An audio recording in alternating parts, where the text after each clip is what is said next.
Hello and welcome. I am Heather Pierce Campbell, the legal website warrior. I'm an attorney and legal coach based here in Seattle, Washington.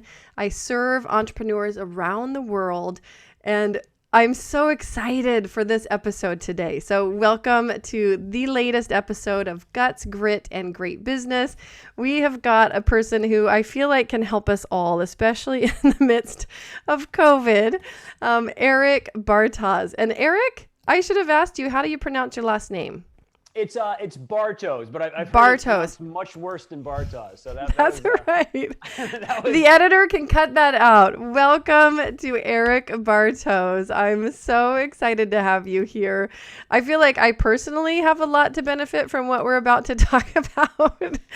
COVID and, work-life balance. Certainly exercise has struggled during this time. I'm home with two little people, but for those of you listening, you are in for a treat. So Eric Bartosz is the founder of Bar 40 and author of Bar 40, Achieving Personal Excellence.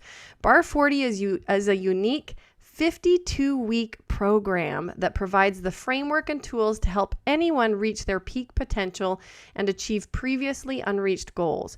Core components include a customized fitness program, diet modifications, personal accountability practices, habit creation and elimination, mindfulness practices, and daily strategies for achieving continuous personal excellence. Also included in the book is a 52-week training journal that provides space to track all key activity areas. Bar 40 is designed to help you supercharge successful outcomes in your life, and it delivers amazing results. Eric, I love this. I'm so excited. I mean, I'll be honest, the 52-week thing is a little bit intimidating, but I am still so excited about this. well, Welcome. Thanks so much, Heather. I'm excited to be here, and I appreciate you having me on. And do not let the 52 weeks scare you off. Believe me, it goes by very quickly. One way or the other, 52 weeks goes by fast, as we all know. So we could talk a little bit about the reasoning behind the duration, but there's a method to the madness. Oh, I believe it. Well, and I'm sure people have heard this phrase before, but the years are short and the days are long, right? And No I doubt. think in COVID, people can particularly relate. And I'm home, like I said, with two children, and some of the days definitely feel very long.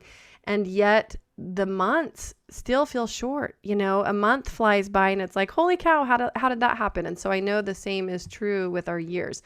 But Eric, for people who are listening, take us back to how you got started in, the personal excellence world, and how did Bar 40 get birthed? Yeah, sure. Thanks. So that's a question that comes up all the time. Like, what is Bar 40? What does that mean? So, we'll start with that. So the bar is from Bartosz. That's part of my name. And the 40 goes back to when Bar 40 first started, which was my 40th birthday. So the kind of the origin story, if you will, and this is back in 2015 when the whole thing first came about. So I was with a bunch of friends, and I think we were in a bar at the time, and we were talking about, a bunch of us were turning 40 in the coming months. So we were talking about, what are you going to do for your birthday? And it was this wild weekend, it was this excursion, and it was this trip. And everything sounded awesome, but extremely just kind of event centric, a racetrack. So all like really cool ideas. But for me, I was like, man, I really want my 40th year to be much more than an event. I want it to be something like super memorable.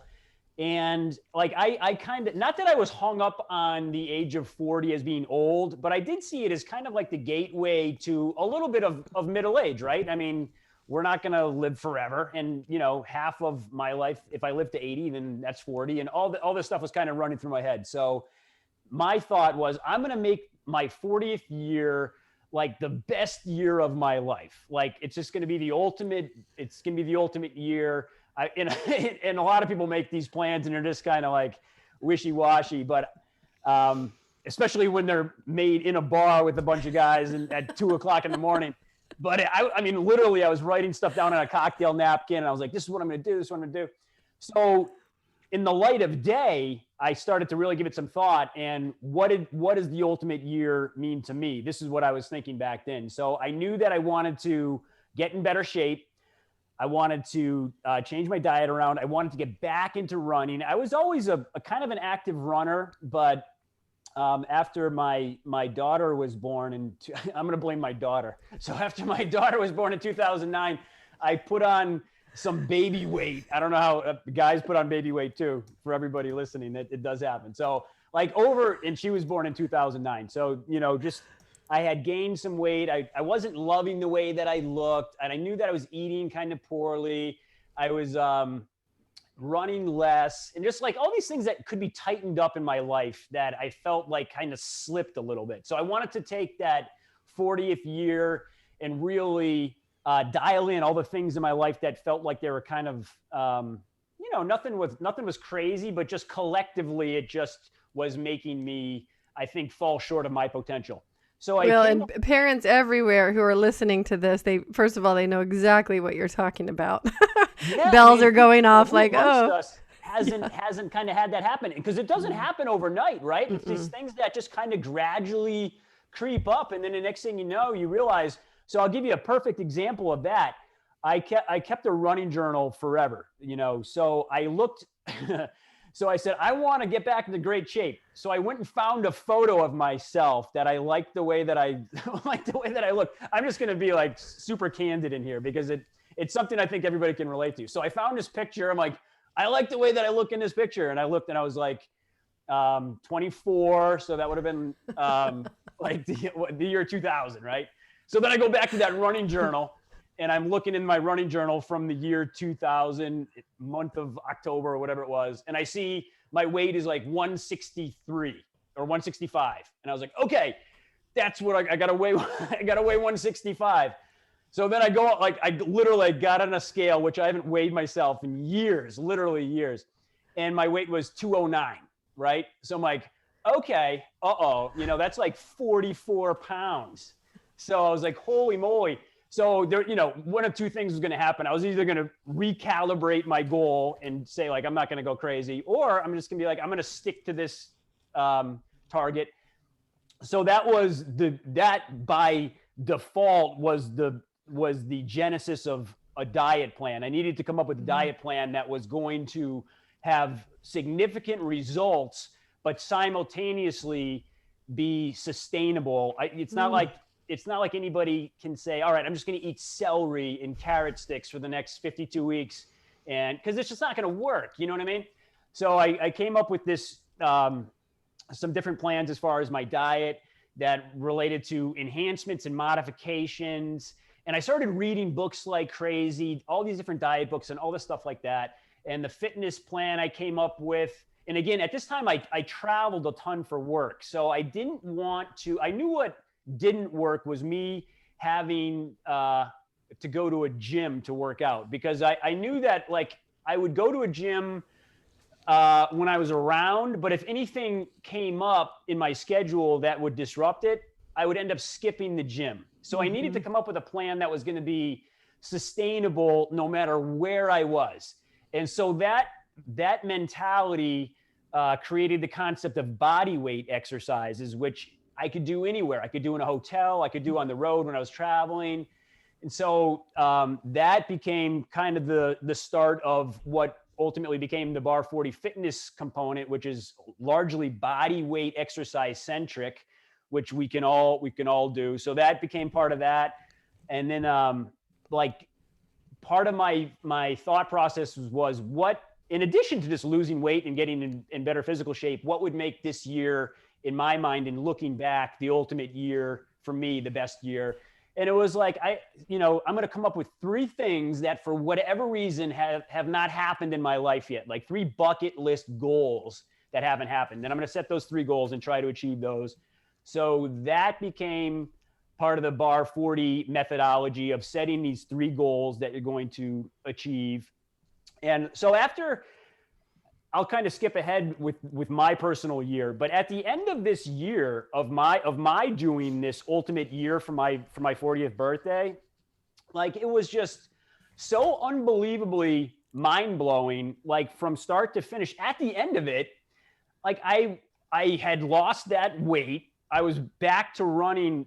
I ran more miles that year than I'd ever run. I started this body weight exercise regimen that was just really, really effective as far as getting the results that I wanted to get without ever stepping foot into a gym. Again, nothing against gyms. If gyms are your thing, it's more like creating a routine that gets you physically active on a regular basis. And these goals that I wanted to achieve, I did that too. One of them was becoming a firefighter, which was a lifelong dream. And where I live in Pennsylvania, it's all volunteer fire departments for the most part. So I did that. I went to the fire academy. I became like a legitimate firefighter. It's just like, I was just so on fire at the end of my personal year that I was like, woo. And all the people around me, like friends and family, like, they're like, what is going on? I'm like, I'm telling you, I think I'm onto something here. And at the end of that year, I keep a journal anyway, but during that year, I was keeping a journal of everything that was going on. So at the end of that, and again, this is back in 2016, at the end of that, I kind of compiled all my notes and I came up with what was roughly the framework of Bar 40. And it was a template and a design for a 52-week program that really anybody could put to use in their own life to achieve like these complete game-changing results that's going to help you achieve your personal best year ever. Because every Bar 40 journey is a self-guided one. It's not like what makes it unique is that unlike a lot of programs out there that make a certain assumption for the reader or for the participant that you're at a certain level. And that can be on either end of the spectrum, right? Some of these programs assume that you've done 20 Ironman and that you're like a world-class Olympian. Some of them make the assumption that you're just like a sedentary couch creature that never leaves the house. And there was, they all have a set point, but Bar 40 really is designed around each individual's person's preferences, and it's tailor-made, which is why it's so effective, because I really do believe that it's designed around what is going to work in people's life. And that relates to diet and fitness and the goal setting. And the goal setting is a huge part of it. But at the end of that year, I had this framework, which I refined over the next few years, working with guinea pigs in my own life that, anybody that would say to me, I wish I could, anything that starts with I wish is like, I'm going to pounce on that, right? Like, oh, no more wishing. I'm in the results business, and business is booming, right? We're gonna make something happen here. No, wishing is like right in that same category as someday, right? Right. Someday. Or I'm gonna try. No, there is no try. So really quick, can I back up? Because I'm so fascinated by this, and I love the part about being at the end and having had all of the results happen. When you set out to design the program and actually to just take yourself on this journey, I mean, it sounds like maybe you already lived somewhat in the fitness world. You were a runner, like you knew a thing or two. Talk to me a little bit about like what information or background or knowledge you brought into this, or was this just literally like you dove in head first, created this all from scratch?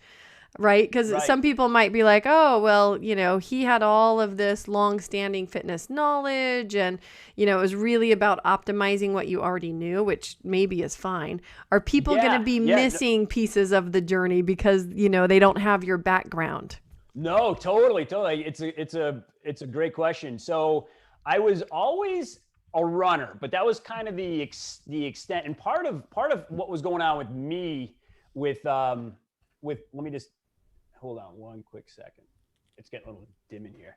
But part of what was going on with me, I knew that I was just like eating a bunch of bad food. And I had recently taken this class. Hold on one quick second. I'm just going to turn because I'm no worries. Visual. No worries. I don't want to get too dark in here. Does that work? That was great. That's a pretty picture. Oh, thanks. But I had recently taken this class that I was finishing at my MBA at the time, and this one class was all about mindfulness and mindset. And one of the books that was in the class was this book called On Target Living, and in it is by this author named Chris Johnson. And I was fascinated by this book, and he had this thing in the book, which was called a food target.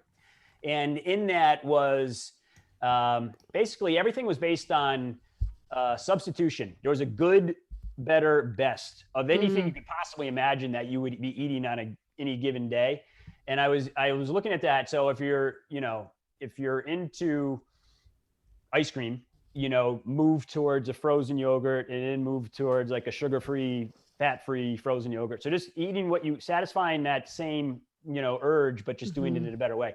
So I started doing that. That was like the extent of my nutritional background at the time. I was like, okay, I won't have onion rings. I'll have like a baked potato. It was very, very basic elementary stuff. And, over time, I got a little bit more dialed in on as far as some of the nuances of how to eat better and stuff like that. But no, it really, and the Bar 40 diet methodology is really based around, and the book is packed full of tips on how we can still live our life, but just do minor adjustments every day, much like compounding on the financial segment. Just they build and build and build. So all these little changes every day ultimately make such a huge difference. And that certainly relates to the diet and the exercise, right? So a lot of people say you're starting from zero. You don't really do anything right now. So you start with walking, right? So one of the main questions that I tend to get with regards to Bar 40 and fitness is like, what do I have to do every week to be, in the Bar 40 fitness thing? And there isn't any right answer except do what works for you. So if you're into yoga, or if you're into biking, or if you're into walking or running or swimming or dancing or Pilates or karate, or tennis, it doesn't matter, right? The goal is to increase your weekly activity level at your activity of choice. So a lot of people are like, well, I can't do that. Running's not for me, so I'm not going to do that. So it's not, and a lot of programs really are specific towards certain activities. This one is not. So you take what you like and you do more of it. And if fitness is one of your goals, and people do Bar 40 for different reasons. Everybody has different motivations, and what your ultimate year would be, Heather, would be different than what mine would be, or anybody else's. So what your priorities are. Fitness isn't necessarily a priority for everyone. It seems to be, in my experience, having done this for a while, most people do have some sort of goal in their life that involves becoming more physically fit or healthy, which are so closely related. You know what I mean? So that tends to be one of the goals, and diet tends to fall into that too, because when we eat better, we tend to feel better. It's the fuel source, right? Well, as much as we want to sever, right, sometimes paying attention to our physical health, we all know that optimizing our life involves optimizing our health, right? So it's not really something that any of us should try to ignore or want to leave out. And it's so crazy too, because so often we do, we sacrifice our own, we kind of, especially when we have children, right? We become so externally focused constantly about thinking about everything that's going on in their life that we end up kind of playing, we end up on the back burner of our own things every day. And that involves diet too. We're just like, oh yeah, I'll just eat whatever is handy. Well, my sisters and I joke, they all have kids. I've got 2 sisters and several sister-in-laws, but like we literally can get to the end of the day and be like, oh my gosh, I drank coffee today and I didn't eat, and you get so busy like working and feeding kids and, jumping from, and especially right now during COVID. So for listeners who are hearing this conversation and, we're still going to be in the midst of COVID, I just think it's so relevant because we have, especially for parents of kids and particularly small children, we have so many constraints and demands on our time for those of us that are working, that are homeschooling, that are, have no childcare. It's really a challenge to figure out how do we prioritize ourselves in the midst of everything else that's going on. Yeah, no question about it. And obviously COVID is something that comes up in all of our conversations every day, no matter what. And for the foreseeable future, it does. And overwhelmingly, one of the reoccurring topics that come up when I'm having a conversation with people is that they feel like we all can't help have this feeling that things are really kind of like out of control, right? If you turn on the news or the media, I mean, we've got this pandemic that has just completely upended our lives. It's derailed our schedules. We're working from home. The kids are at home. They're not at school. We don't know what's canceled. We don't know what tomorrow brings. So this great cosmic agent of chaos has descended on our life in March and has completely thrown all of our plans out the window. So that feeling of, it's almost like a feeling of helplessness to a certain extent, where like all these things, all these variables that we can't do anything with.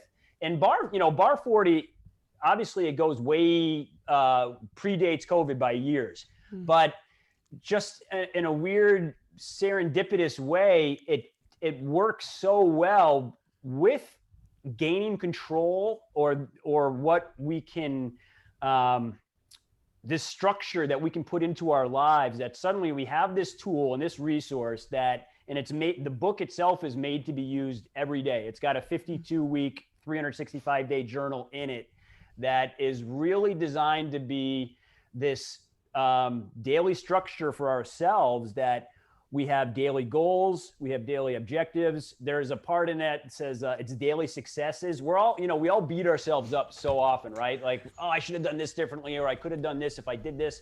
This is daily successes.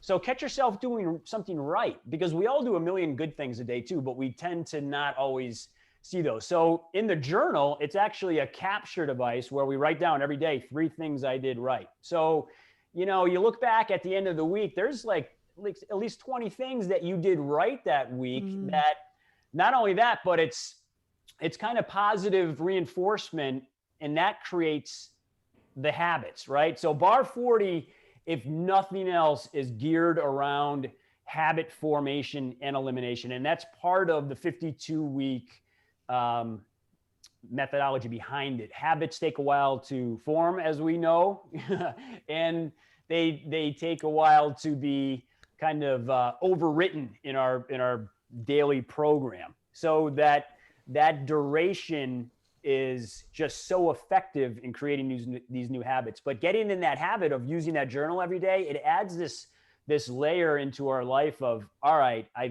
no matter what's going on around me externally, at least I've got this plan every day. And it's an analog thing. It doesn't need Wi-Fi or Bluetooth or cell connection, or it's not Zoom or Teams or anything like that. It's gonna freeze in the middle. Yeah, it's like olden days, right? I've got this book, no matter what. You could be like a hurricane outside. I've got my book, and it's just such a. I mean, I'm a little bit biased because I've been using a journal for 20 years. So this particular version, I've created it based on all the best attributes of the journals that I've used over the years. A fitness journal, which, it's a spot to record what you did that day for activity. It's got a spot for diet notes that you want to put in there. It's got that daily successes. It's got the goals for tomorrow. It's got notes to your future self. And I'll just take a minute right here to talk about that, because we all have this hardwired tendency for mental time travel, right? Typically, it presents itself where someone, we've probably all done it, saying like, oh, if I could go back 20 years and do this differently, I would do this. Or if I could just say to myself 25 years ago, do this, don't do that. Like, that's impossible. We cannot do that. But we can still satisfy that deep craving to mentally time travel, but we just have to shift it forward. So this is what I write in the book. We need to get acquainted with our future self, right? So if we can get ourselves mentally in that position where we're in our future self, saying, if I could say to myself 20 years ago, this is kind of, got to stick with me here. But if you can get into that mindset and say to myself 20 years ago, that's your present self, right? So what would your future self want you to do right now? And that is like such a powerful filter to be living your daily life by, like saying, what should I do in the real time that I'm going to make my future self proud? And if you're able to get in the habit of letting that be the lens that you make your decisions through. I'm telling you, and listeners might be scratching their head saying, I don't know about that one. Try it. It's and it's a habit that you can't shake. You know what I mean? And it's how we interact with other people, our career decisions, what we're eating. It's just such an amazing mental time travel technique that works so well as far as impacting how we make our decisions on a daily basis. And that's why in that journal, there's a note to your future self where you can kind of write ahead in as a little mini version. Well, I love that. There's a version of that exercise that I was introduced to. There's a woman named Tara Moore who wrote a book on women's leadership called Playing Big. And she teaches, leadership workshops. She has a facilitators workshop that she does where people can actually train based on her materials. And it's brilliant because it has an exercise just like what you're talking about. It's it's like, maybe a 15 or 20 minute meditation, but once you have this clear picture of who your future self is, right? And they want to, you want that future self to embody all of the things that you deeply care about and that you're trying to build into your life. And I think when we can actually hold that vision in our minds, I agree that this is so powerful, because when you have questions or you have stumbling blocks or you have something that comes up, you can literally time travel, right? And ask your future self, what would you do about this? How would you address that? What advice do you have? And being in conversation in that way, I think creates, it streamlines the path to more powerfully living a life truly in alignment with what we want, versus kind of making decisions willy-nilly and just based on how we feel in the moment and, some of the ways that we can impede our own decision making.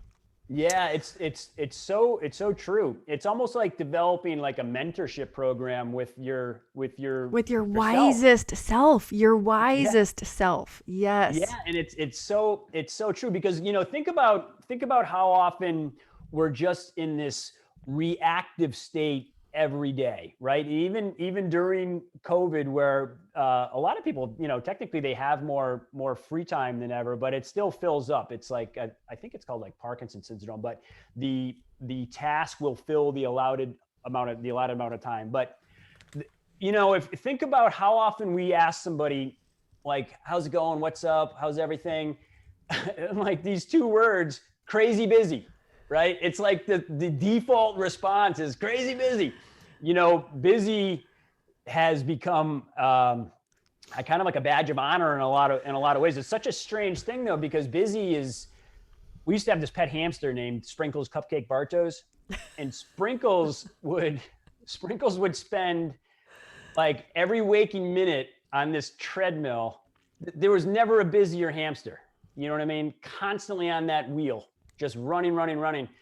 Not a productive way to spend our days, but so many of us, we say we're busy, but busy is not productive, right? Mm-hmm. So part of Bar 40 is getting into this daily habit of maximizing productivity. That's what the best year ever, which is kind of the tagline of Bar 40, is really made up of 365 best days ever, right? So every day needs to, and this is the habit that we get into, right? Every day needs to be significant, and it needs to matter, and it needs to be important to you. Because this is where I found myself years ago, running around like crazy, especially with this corporate gig that I had, where bounce out of bed in the morning, running around, especially then my daughter was younger, get her to school, do all this stuff, go to work, come back, try to get her running, blah, blah, blah, fall into bed. I don't know what happened. I know another day went by, and another week, and another month, but I was just living day to day in the moment without, never mind future self. You're just completely in putting out fire mode, and everything is, you're just constantly on defense. And that is not a strategic way to live our best year, and to get, because we all have these life goals, right? And we're not just going to, in most cases, we're not just going to randomly accidentally succeed at. achieve those. Yes. Yeah, we've got to have a little bit of a plan, and that's kind of cliche. We all know that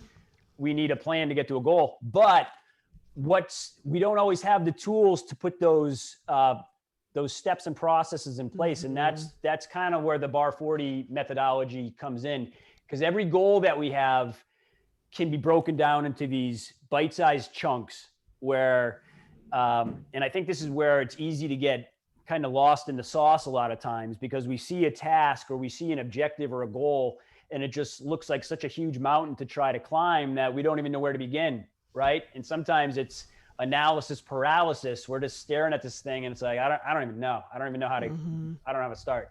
So, Bar 40, that again, I come back to that journal, because we can start to write steps.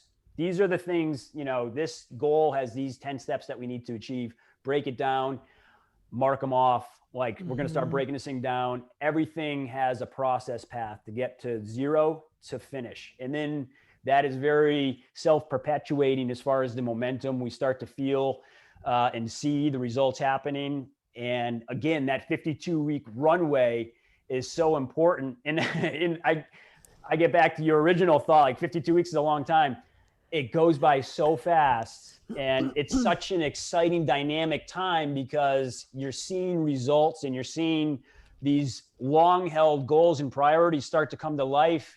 And here's kind of the secret about Bar 40, even though it's a 52-week program, and this is kind of the fine print, the best year ever, it becomes your best life ever, right? Because after 52 weeks, you're not going back to those old ways of doing things. Well, it's why I love, sorry. It's not a 52-year plan, because even, your initial reaction to 52 weeks is the same as everybody's, like, oh, a year, I'm not sure if I'm in for that. That's a long haul. But it's so critical to understand that when it's done, you don't revert back to going. It's not just like, well, best year ever's done, I'm going back to doing the old way, back to the old thing. Well, and there's a couple things that I think are really important about this. One, yes, the importance of setting goals, reaching goals, but a goal is just a goal. It's not a plan, right? So it sounds like your system helps people create their own plan, live the plan, be accountable to the plan. And, even the small piece that you mentioned earlier about recognizing where we're having success. I feel like as human beings, we can get so busy in the doing and get caught up in the 89 things left on the list that we don't always slow down enough to take the time and acknowledge what's going right and where we're having success. And our minds really need that, especially to stay committed to a path, right? Is to see oh, I am being successful. Here's how I'm being successful, to have that continue the momentum, help us continue that forward.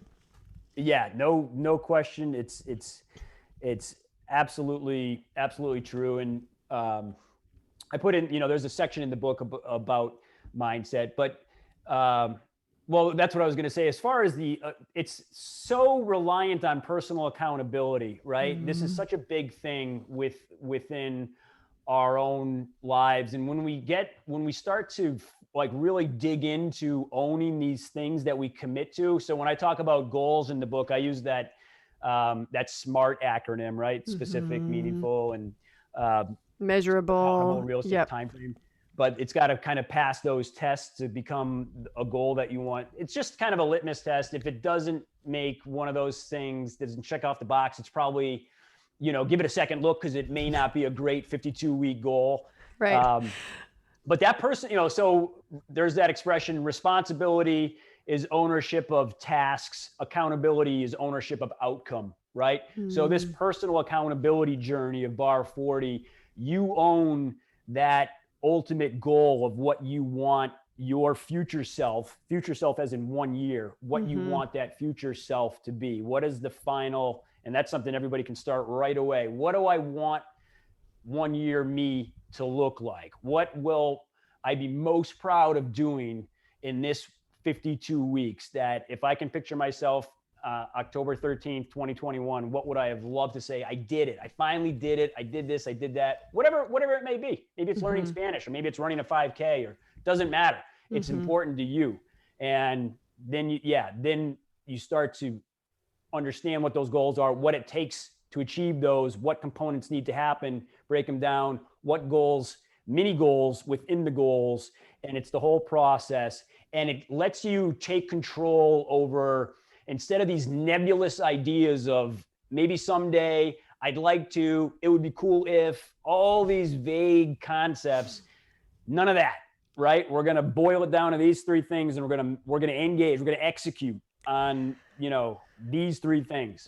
Well, and the deciding. So, and I have a couple of questions for you. One around the role of mindset in this process, because I mean, for those of us who even have dipped a toe into the personal development world, like mindset is not a small piece of it, right? It's like the whole piece.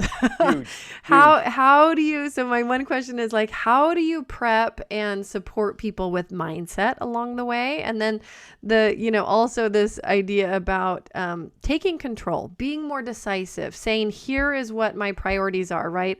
Also leads me to the question about, and I know we talked about this briefly before, about becoming the CEO of your life, right? Not letting life happen to you, but you deciding and taking charge. So talk to us a little bit about mindset, right? How you coach people on it or prep people on it, how mindset is addressed as part of the program or the book. And then also this concept about, becoming the CEO. And especially for those of us right now who feel a little frazzled during COVID, feel like we're in that reactive, responsive phase and not really implementing the structure that we need, in part because some of our structure has fallen away. Some of our support systems have fallen away, but reevaluating that with a CEO mindset. Yeah, totally. It's such a unique thing because we're, it's difficult. The CEO analogy is really effective, I think, because it lets you become much more objective about the things in your own life that normally they're so intertwined that you can't separate yourself out from it.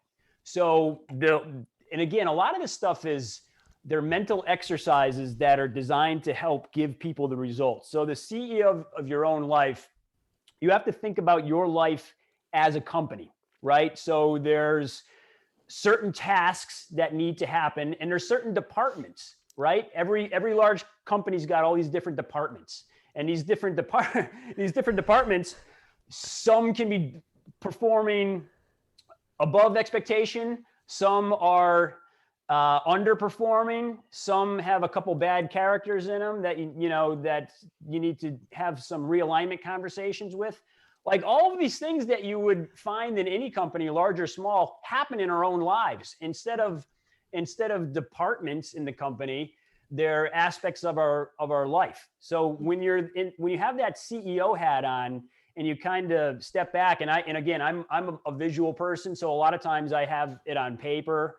As far as every day, I'm a big list guy, as the Bar 40 book would tell you. So my list looks kind of like a plus sign every day. I've got one list, everything to do with my house and my family and all the stuff that's going on, my daughter's soccer, all of that stuff, right?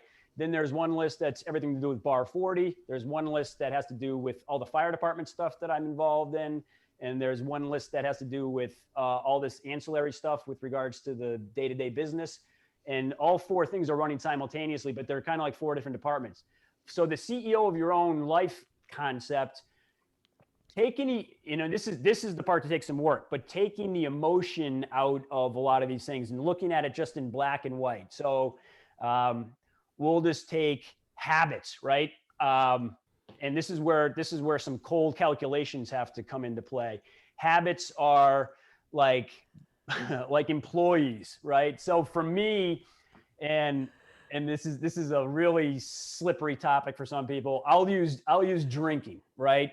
So I looked at I used to drink. I don't drink anymore, not because I had some like radical thing. I just looked at it very cold and calculating and said, drinking for me is no longer adding significant benefit versus the downside. Very, very black and white. You know what I mean? Well, and this topic, I think, is even if you just pick up the news on any given day, you see like Drinking is up. Like we're in the midst of Oh, COVID, right?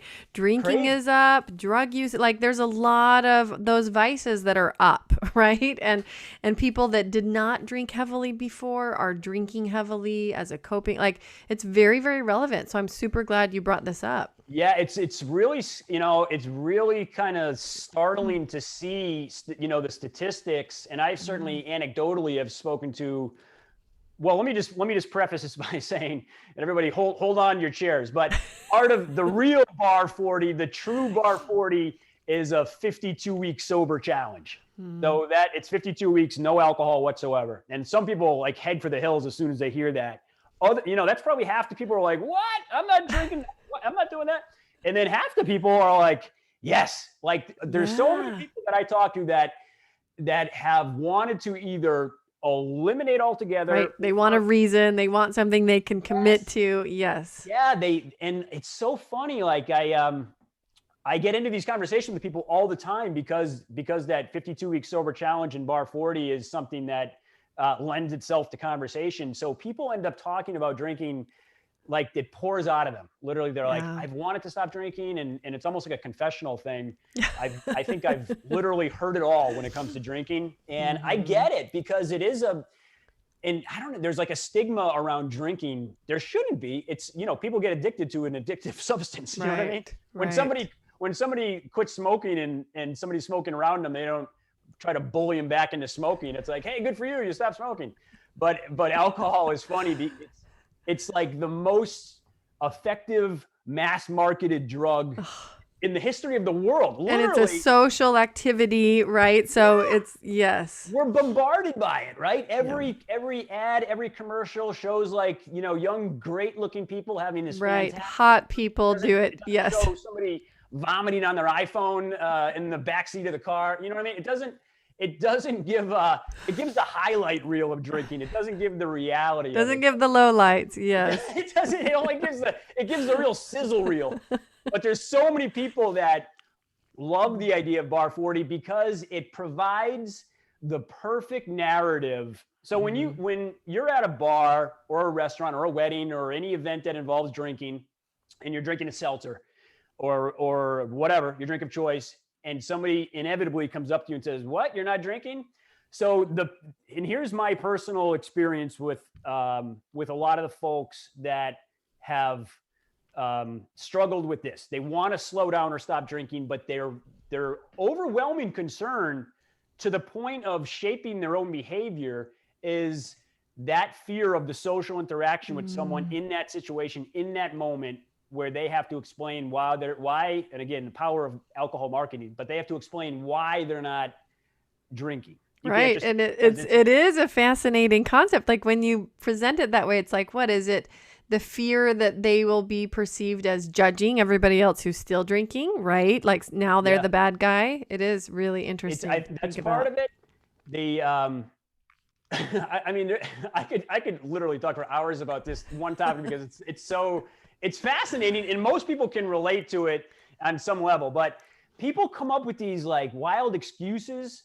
So like they'll say like, "Oh, I'm on medication," or I'm sick, or my doctor said no. or some reason that's like a very temporary reason. This is why this doesn't work. So then the next week they see that same person again and they come up with a different excuse. There are all these like very short-term solutions to the long-term goal of just not drinking. So that's why a lot of times people just end up bailing out of the whole initiative to not be drinking because they just find themselves not wanting to have that conversation. That is so often the case. So with Bar, so do you have a section in your book that teaches courage?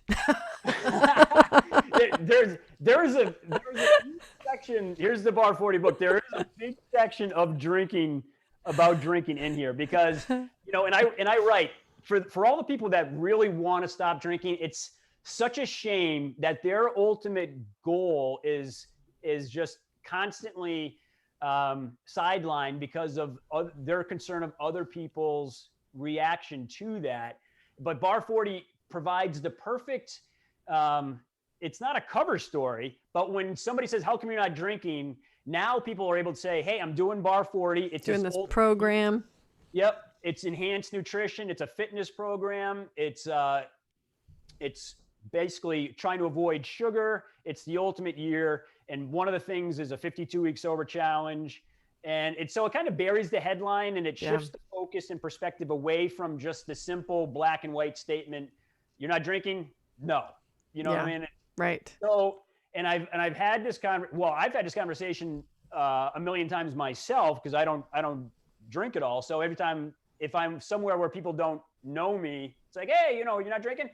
So I love it, because I would love talking to people about I'm not Elliot Ness. I'm not trying to rid the planet of alcohol. You know what I mean? But if somebody is interested in like, alcohol is such a it's a toxin. It's a carcinogen. It ruins your sleep. It makes you gain weight. It saps your energy. It changes your brain chemistry. There's a million reasons not to drink. The only reason any of us do drink is because we like the feeling. If you stop liking the feeling, all the reasons not to drink just overwhelm it, and then it's easy to move away from it. But I won't get too far into that, but it is a really interesting section.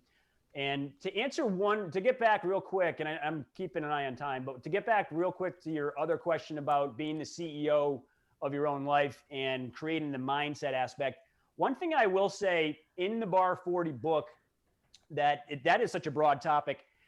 There's a suggested reading list, which in the journal, every 4 weeks, a new title appears as a summary. And so there's 12 books that I recommend reading in conjunction, which is basically one new book every month during your 52 weeks. And in my mind, I've certainly read them all, but I think they're best in class titles of all these different segments. And a lot of them are related to mindset. And so by the end of the Bar 40 year, you're going to end up reading these 12 awesome books. And people, some people are like, well, do I have to spend $1 million on these books? Every one of the books is available used on Amazon for around $5. Right. And they're all around 300 pages. So that just means reading 10 pages per day for that month. And you're going to finish that book. And if you're not drinking, the amount of money you're going to spend on booze. And I recommend anybody go online and just Google alcohol cost calculator. And if you're honest and put in what you normally spend a week, especially at home, if you're just buying bottles of wine or whatever, it's gonna blow you away how much you spend annually on alcohol. So anybody listening, don't worry about the extra $5 a month on a paperback that you're gonna get a lot from. Well, books are my favorite thing. I've got books falling off of bookshelves. I've just moved offices, but I have a bookshelf over here, and literally, like, the books don't go this way, they go this way, and they're 2 rows deep, you know what I mean? Yeah. I'm a huge fan of books, and I won't stop, and I'm also a paper person, so I have a really hard time, like, just limiting to myself to a Kindle, because I do a lot of, like, shorthand and taking notes in books, but totally. Like, books, just like yours, like, a single book has the power to literally change your life, right? It's unbelievable. Absolutely. I just think books are the most magical thing in life, because you can pick up a book that you didn't know existed yesterday, and tomorrow your perspective and your world can be totally different. Like, it's so true. It's crazy. And I'm like you, I'm a voracious reader. So that's why, like, and I write this in Bar 40, like, I've read, for every 20 books I've read, I put the best is that month's suggested book. So I'll save everybody a ton of time of reading a ton of different books. And I'll give you the highlight reel right there. And the number one book that I start with for the first month is The Power of Habit, Why We Do What We Do in Life and Business, which is, I don't know if you ever read it, but awesome book. I read that and I was like, holy cow. It uses all this brand new brain imaging technology to be able to just deconstruct how we create and eliminate habits. And I was on a tear. It's forming habits is habit forming and eliminating habits. And I was like, what else? But there is a real science to it. Like, I read, and then I just reread Changeology. Have you read Changeology? I didn't read all of it. I read a couple of reviews, and it's on my list. Yes, well, and The Power of Habit's on mine, but Changeology talks about how one of the things that is that most gets in the way of actually completing a goal is people basically jumping into the wrong part of the habit changing process at the wrong time, right? So it actually breaks habit down into like habit, development or habit change into like 5 different sections, really based on time, right? There's like a preparation stage where people are thinking maybe even for years, like I need to quit smoking, right? Right. And so they're kind of preparing themselves for it, but they're not yet doing it. And then there's a point where you actually decide and you do it. And so it breaks it down into actually the biggest problem is that people often jump into trying to make the change without preparing enough for what it truly takes to make that change. Yeah, and so for sure. they get frustrated, they give up, right? And so that's why it is like, to the extent people can read up on and really bolster themselves around what it takes to change not only a thought pattern, but change a habit. It'll serve you so well in your goals. And so I'm so glad you've got one on habits in there because yeah. I mean, repetition is mastery, but unfortunately, sometimes what we master is quitting, right? We can master that too. So if we always kind of try something, don't give it enough time, and then just say, I can't do it, I quit, and then repeat, that becomes our habit. Quitting becomes our habit. So, but there's so much science to it, and there is so much technique, and it is such a powerful thing. And that's Bar 40 is largely based on habit, right? It's and passion is the genesis of genius. So you find these things that work for you, that you're able to do, and that works with your lifestyle, that's sustainable for you, instead of trying to read some book that says like, okay, eliminate all carbs and this and this and this. And you're like, well, that sounds like it's going to be horrible, but I'm going to do it. It's not, it's very unlikely that it's going to work. And same as like New Year's Day resolutions that fail within a couple weeks. It's, you got to give it enough time. Again, the 52-week thing is critical to that. So I strongly encourage anybody that really wants to have a complete game changer, to invest in themselves that amount of time, and not quit early, and just have that grit and that perseverance and that stick to this to kind of hold the course, and recognize that there's going to be people around you that that are not going to be doing what you're doing. You know what I mean? They don't share that commitment to personal excellence, and they're not necessarily like, it's easy to do nothing, right? Until you get in the habit of doing a lot, and then that becomes a habit, and and doing nothing becomes very difficult. But it's hard to get that escape velocity to take you out of your normal orbit, right? Well, that's right. And so many of our habits involve things in our space. They involve restrictions on our time. They involve people, that share that space. Like, so much of our habits actually have to do with our surroundings and people that are in our life, and they're incorporated into some of our, our current habits. And so you're right. There's a lot of like outside influence and pressure that you have to rub up against to be able to change any aspect. You might be changing your entire schedule. You might be changing your family dynamic. You might be changing your friend dynamic.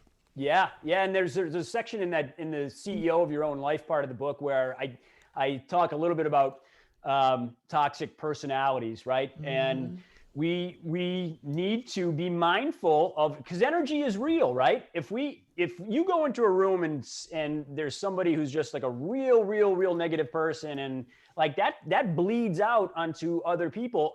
And conversely, if you go into some place and there's somebody who's extremely positive and high energy, and like they're gonna light that room up, they're gonna illuminate, you know what I mean? And that's all just without getting too far out there, but that's like energy that has an impact on us, right? Yes. So if you have people in your life that, listen, we all have people that we work with, and there's some people that are just unavoidable or whatever, but we can take steps to minimize our exposure to that. As much as I'm not a cigarette smoker, as much as I would not sit in a room with someone chain smoking with no windows open and the door closed, I would not spend an equal amount of time in close proximity to someone that's extremely negative. I won't do it. Right. You know what I mean? Yes. And I don't want to be, I don't want to subject myself to that. And that's something that we all need to be cognizant of, how, who we're spending most of our time with. For better or for worse, they will have an impact on us. And it's, if we're spending time with positive people that are going to give us a massive lift, it's such an amazing thing. You know what I mean? It's like that old, like, I think my grandmother used to say, like, birds of a feather flock together. But it's true, because we find or that other one, show me your friends and I'll tell you who you are. We say that to the kids if you're hanging out with these. That's right. Well, and it's why for people that need to change that up. And, my response, even in right now in the midst of COVID, some of us don't really get a choice because we're not socializing, but is like, pick up books, spend time with the people that have written the book, through the experience of the book, spend time on a podcast. Like, there's other ways that you can incorporate that positivity into your life if you don't have it right now. Right. And get away from, move away from the people on social media that are filling your head with, whether it's political stuff or just whatever negative rhetoric is out there. And that's junk food for your brain that you do not need. Right. And that's kind of habit forming as well. Get that stuff out of your life. That's something that is a very easy step that all of us can do. And I would coach anybody that is feeling overwhelmed by kind of sensory overload of all the stuff it's a constant barrage, Yes. but we have the power to turn that stuff off. Turn the TV off and say, Alexa, play 70s classic rock. You know what I mean? Get lost in Lynyrd Skynyrd. There's ways to just avoid that stuff. We're not, just because there's 24-hour news coverage doesn't mean we have to listen to it. You're not learning anything.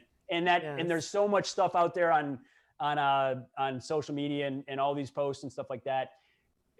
Do yourself a favor and CEO of your own life. Again, eliminate. That's a department that is malfunctioning, right? Not working, underperforming. They're impacting the bottom line of the profitability of your mental well-being. Eliminate them.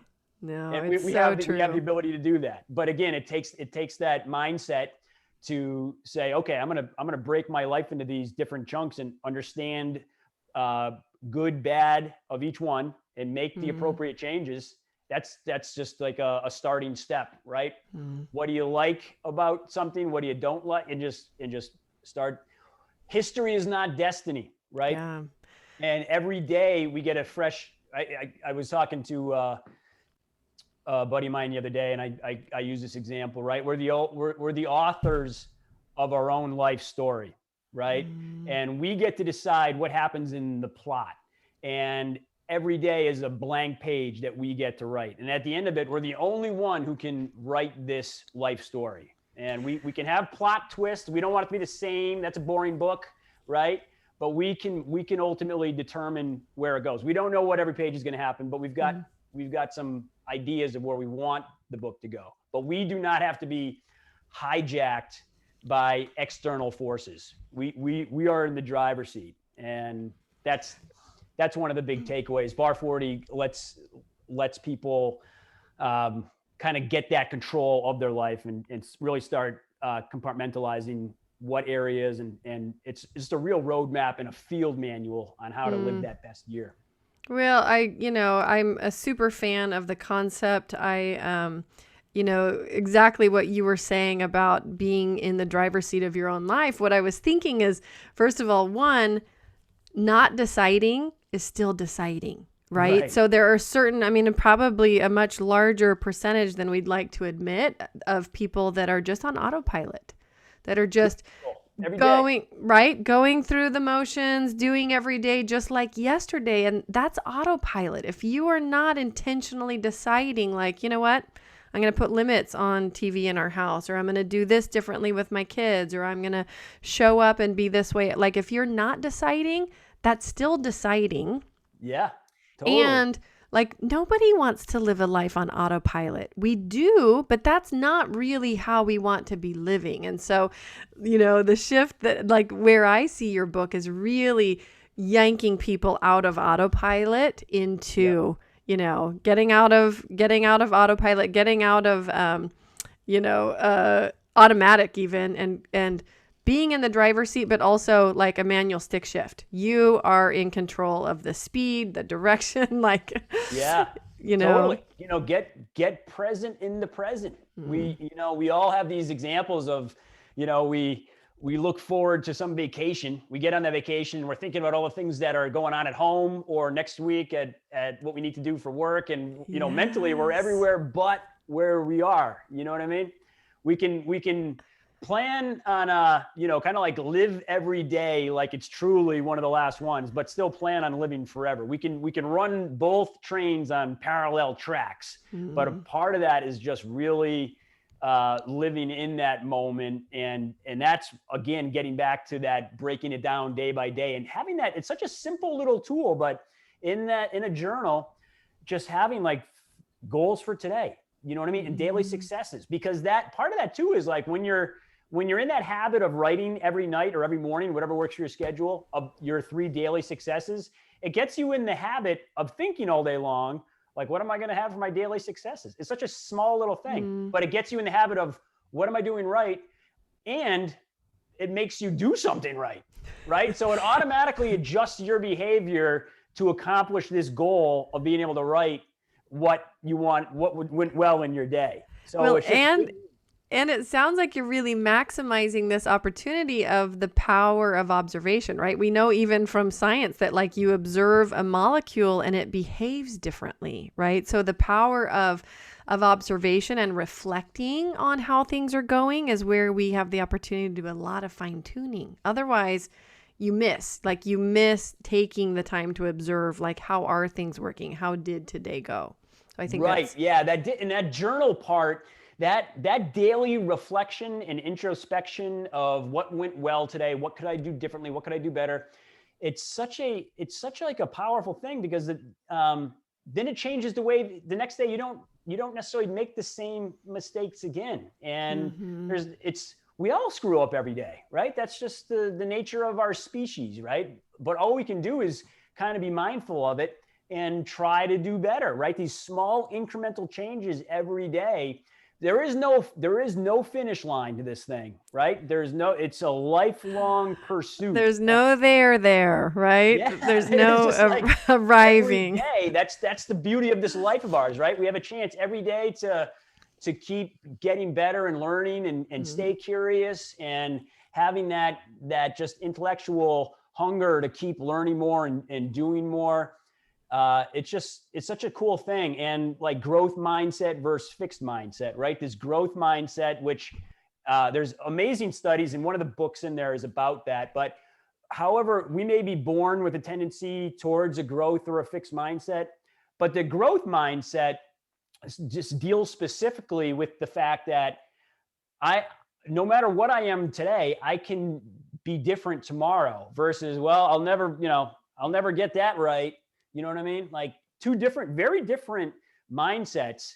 And they've done a tremendous amount of research with young people at this like elementary school level about how this stuff works. But getting into this growth mindset trend where I'm going to be better tomorrow and the next day and the next day, no matter what. And that's the process. And that is such a cool thing to do. And again, that journal, you're able to look back and write notes to your future self. And I'm telling you, I'm a bit biased, but I think it's a pretty cool program. And I know of I'm a subject matter expert in the sense that I've been doing it myself there is no end to Bar 40 for me. It's not a 52-week program, obviously, but for the people that do it, and that I speak to them and hear the results of what's going on with them. It's, one of my friends that did it a while, he's like, this should absolutely be required, like teaching at a young age. Like, how do we get these kids to be thinking about living their best day ever, every day? It's a cool mindset. Yeah, it's very cool. And the thing that comes to mind for me is I feel like a lot of adults, so I've got a couple things and then I know we're bumping up against needing to wrap up, but the mindset piece, I think it's really easy as adults to be like, oh yeah, I've got that handled. Kids or who needs to learn growth mindset. We hear a lot about this, especially as parents, right? My son, and I loved his first grade teacher, taught a lot about growth mindset. And I think it's really like what sounds like part of a really powerful piece of your program, this idea that we still can change, like in our 40s, when we turn 40, Yeah. in our 40s, like it seeds a lot of hope that, like growth mindset really is not about young, flexible brains. This is something that we need to carry with us through our life. And even in our 40s or our 50s or our 60s, wherever we are, we can still change. We can still apply the process and change. And I think it's a really important reminder for adults because we don't often recognize, I think, how set in our ways we are or how much we're on autopilot. And so I love that you mentioned growth mindset there at the end. It's totally true too. And I was just talking to somebody earlier this week who's 60 and they're like, I'm too old to do, they were talking about specifically something they're too old to do. And they said, very cliche, but I wish I did this when I was 50. So, my thing automatically is like, you're going to be, God willing, you're going to be 70 saying, right. I wish I did this when I was 60. That's what you could be doing now. It's not too late. Like every day we get a brand new chance. You know what I mean? Yes. Well, and back to the very beginning of the conversation where you were talking about it's like a small degree of change. It's like, you just make a tweak here and make a tweak here. It's like that 1% rule book that came out, right? Literally, if we're 1% better today than we were yesterday, like in a year, results can be phenomenal, right? That's what it reminds me of, is like totally 1 degree of change actually goes a really long way over the long run. It's the consistency of doing that repeatedly. It's just these slight incremental changes. Like we're all faced with all these decisions throughout our day, right? Every tiny decision is like a little tiny fork in the road, right? Mm-hmm. And neither direction makes a huge impactful difference at that moment. So like one example I give in the book is that like I was heading out for a run and my daughter was like, come for a bike ride with me. And so my first thought was, well, I'm about to go for a run right now, so I can't. And then my future self filter kicked in saying, listen, she's not going to want to go for a bike ride for you 5 years from now. Take this opportunity right now. So I ended up going for the bike ride. But if I did or did not go for that bike ride, nothing significant would have changed at that moment. But I run the risk of when she's a teenager, it's like the cat's in the cradle. And I'm saying, Riley, do you want to go for a bike ride for me? And she's too busy to do it. I'm like, I should have went on that bike ride. So like it's a split second decision. Neither one a big game changer, but one is slightly better than the other, right? So being in that habit of always trying to lean towards the better decision, it's just it's a recipe for living a regret-free life. And if you really want to get down to it, you ask your future self, that's the ultimate like magic 8 ball right there. You think if you're asking your future self, you're sitting across the table, what would you do? Be like, hey, stupid, go for the bike ride. What do you, it's not even, it's a hard decision. Like that's an easy one. You know what I mean? The hell are you talking about? Go do it. But if there's ever a coin toss moment in any of our heads about a decision, it's such a weird thing. But if you can get into that mode of just like bouncing it off your future self, like a wise old, like your wise grandmother or grandfather, which is you, and say like, what would you do? Because the answer is in us. Subconsciously, we know the right thing to do. And sometimes we rationalize and justify to find the decision that we really want to do in that instant isn't the right thing. Right. But we know it. We have this amazing supercomputer in us that has the answer. So we just have, if we really want to get it, we'll get it. And then we can let that inform our decision.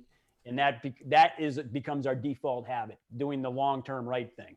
Well, I love that wise, optimized version of our future self, I really think is such a powerful concept. And, even for me in my personal life, it's like, okay, should I have another cup of coffee or should I probably make a smoothie and feed my, like my brain wants to go to the next cup, you know what I mean? And it's this joke that I was telling you about with my sisters where we can get to the end of the day and be like, oh my gosh, we didn't eat.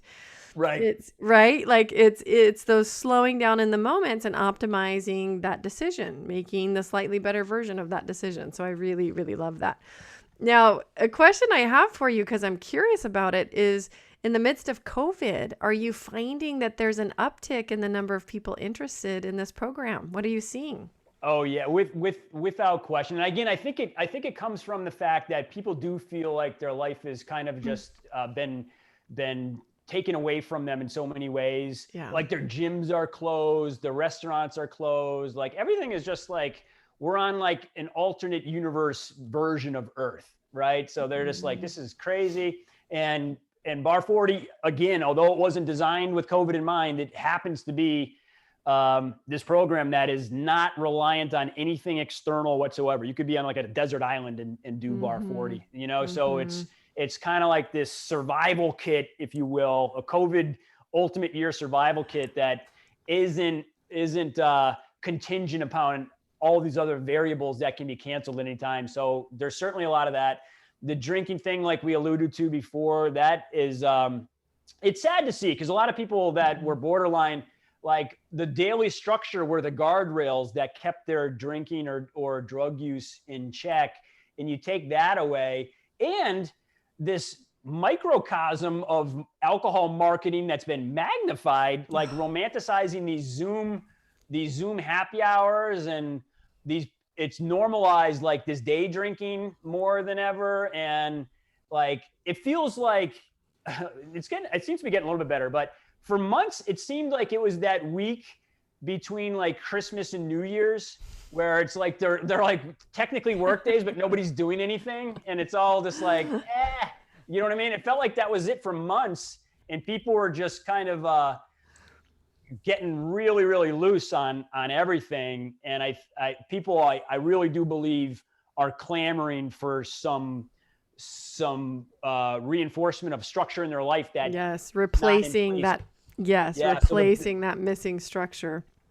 Yeah. So I think Bar 40 is helping. I like to think it's helping people with that, even if it's just in these various areas, but it does kind of check off the boxes for a lot of things that have gone wrong during COVID. So I think it's definitely popular in that sense. And the fact that there is no, again, dealing with the psychological uncertainty that we are all in, there isn't like, well, all we got to do is make it to February and then we're back to normal. There isn't that, right? So we don't know how long this is going on for. So you take something like this and it's like, all right, so no matter what goes on elsewhere, at least I know for the next 52 weeks, I've got this program that I've created.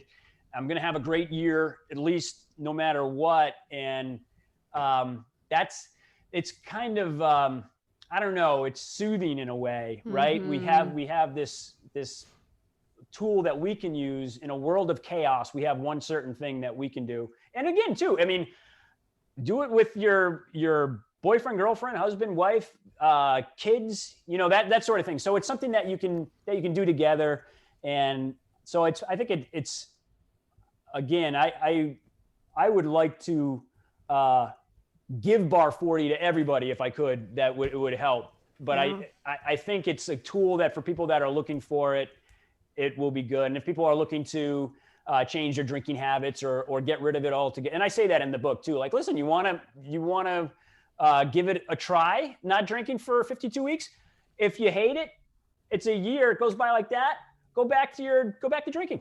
You lost, you know, drinking's like a car that you park on the side of the road or a book that you put down. Nothing's going to change. You go right back to it.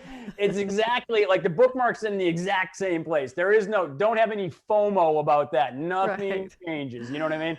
So you're not going to, if anything, you'll lose weight. You'll add some years to your life. You'll feel better. That's right. You'll think more clearly.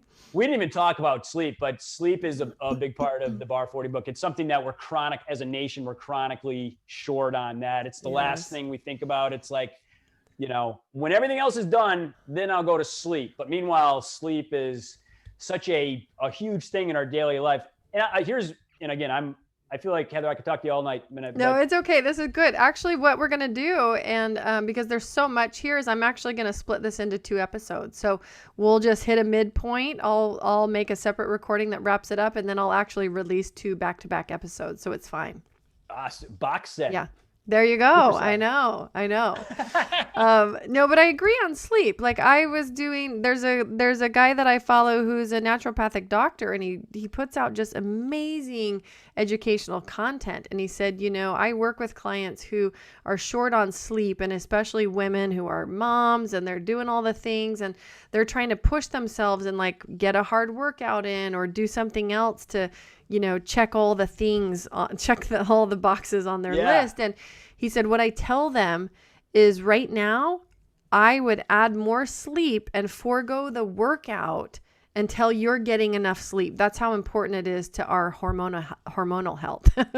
Oh, And that piece alone will keep you from losing weight and having the energy that you need, and like sleep first, then this other stuff. yeah.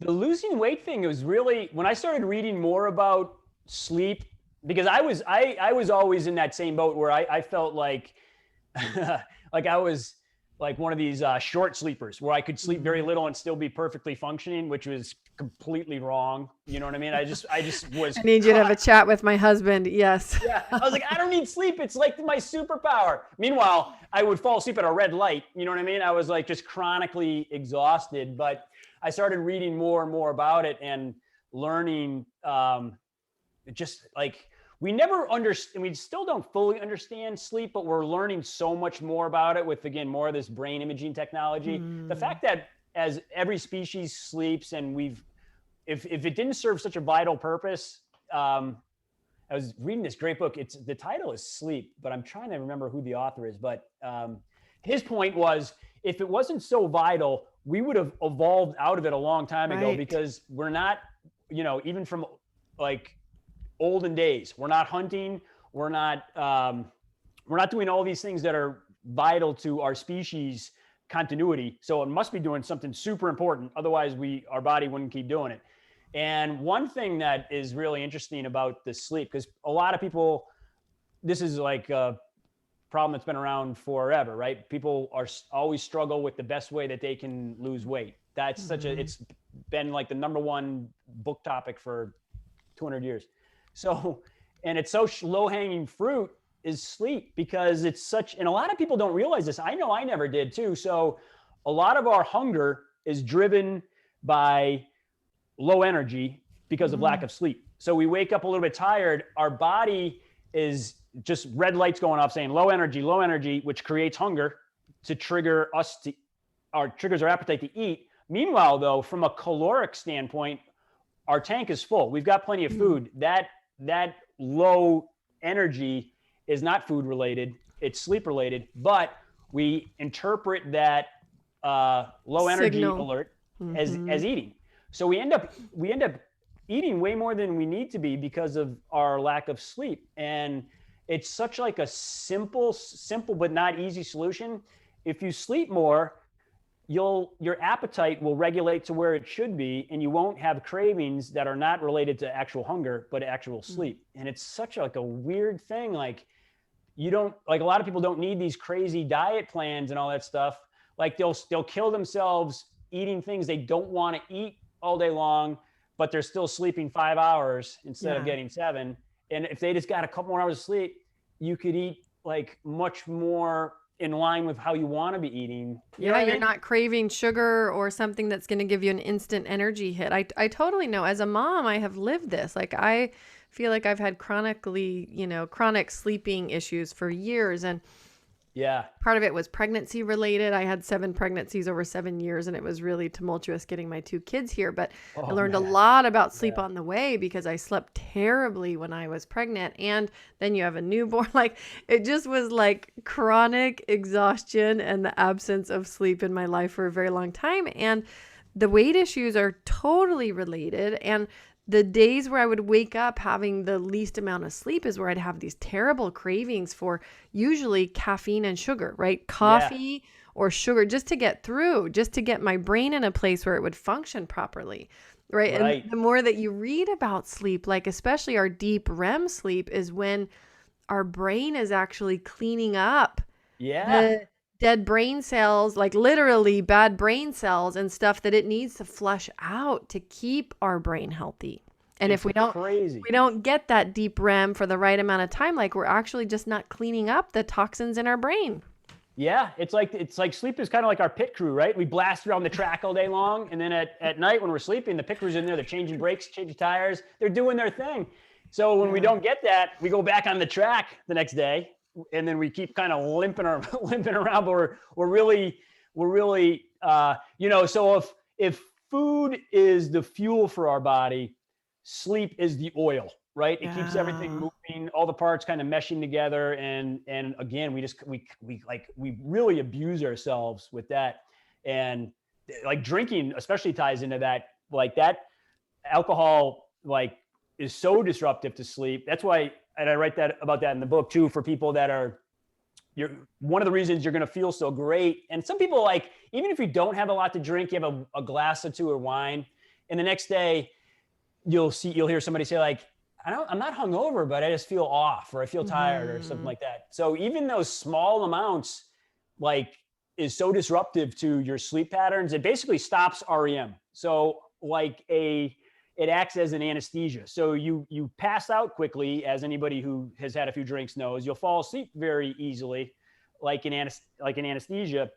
And just like if you're put under, you don't dream. So your REM sleep stops. So that sleep cycle is just eliminated, right? So you wake up feeling very groggy because you missed a big chunk of that really that restoration aspect of your sleep, which is so critical for it. Like if anybody has a Fitbit and you see your report in the morning, I think the Apple Watches have them too, where you can get how you slept the night before, and it breaks it up into the, light and deep.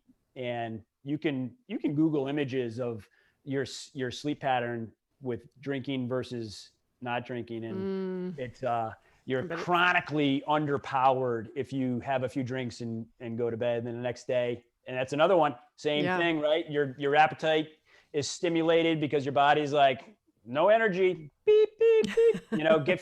Get some fuel on this fire, which you do in the form of food, but it's actually sleep, and round it goes. So it's hard to, that gets back to that 52-week sober challenge. Yes. It's hard to live your best year ever if you are also drinking. Getting up every day, throwing that 100-pound backpack on and trying to do everything. And you take, I got nothing against alcohol, but you take that component away and it frees you up, like, to sleep better, to eat healthier, to have more energy, to get your brain chemistry the way it should be, instead of pouring in a depressant and having your brain counter it with stimulants and trying to get it to regulate, which is a nightmare for your poor brain and body to contend with. And you take that away and it just simplifies life. And see what you think. And then if you're like, I missed that drinking, then go back to it. But you gave it a year, and it's not a lifetime commitment. You know what I mean? Right. No, it sounds like the whole system, the components are designed to support other parts of the system, right? So I know that you have got, and this is crazy, I can't believe that you're offering this, but I know you've got a free gift that you are willing to share with our listeners. And if you're listening, you'd be nutso not to just jump on this. I really can't believe you're doing this. Do you want to talk for a minute about what it is? Yeah, sure.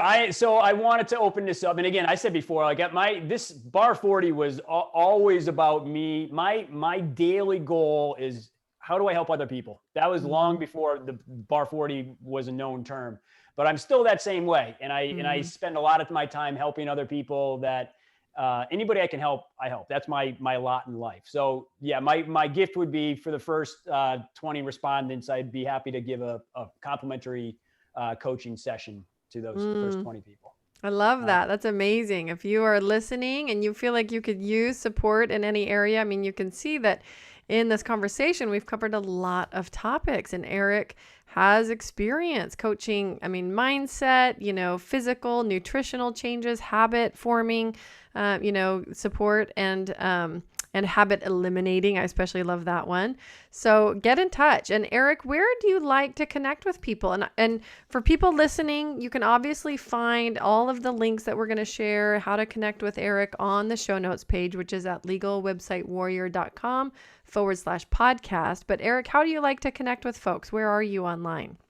Yeah, so you can go to bar40.org, and that will allow you to fill in some basic questions about, as far as coaching, what would you like to achieve during our call, and just submit that. You can also go to bar40book.com and use my Calendly site on that and schedule yourself right on there if you'd like to do it that way. So bar40book.com or bar40.org for either one of those. And we're moving into more corporate coaching, as far as so if anyone has a business or works for a company that you think Bar 40 would be of interest to, like an employee wellness program, that's a pretty exciting program. I know that's one of the biggest struggles a lot of companies are having. Their employees are all working remotely, and how do we keep people feeling engaged, and how do we offer some services that help people in their life in general, because they're not coming into the office, they don't have this social aspect. So kind of a group Bar 40 program helps people do something together and stay connected. And so there's a lot of upside and benefit to that. So I'm happy to chat with anybody about that as well.